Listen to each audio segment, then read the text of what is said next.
On folio 22 recto, Fiore has a paragraph about the turns and steps and shows us some guard positions too. Fiore says there are 3 turns of the sword, which are the volta stabile, which is when standing still, you can play in front and behind on the same side. So standing still, whatever you do with your sword without stepping would be classed as a volta stabile, a stable turn.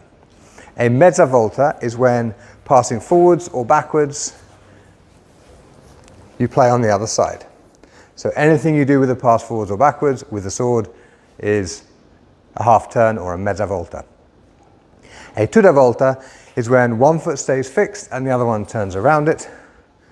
And that is often done, for example, with the disarms.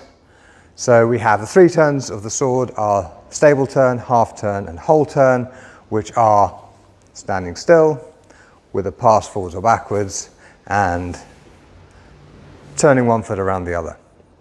He then says there are 4 things in the art which are accrescere, discrescere, passare and tornare. Accrescere is a step forwards, discrescere is a step backwards, passare is a pass forwards or backwards, and tornare is when you switch your feet. I've created a much more in-depth video about Fiore's 3 turns and these 4 stepping actions, which is included in all of my Fiore courses, wrestling, dagger and sword.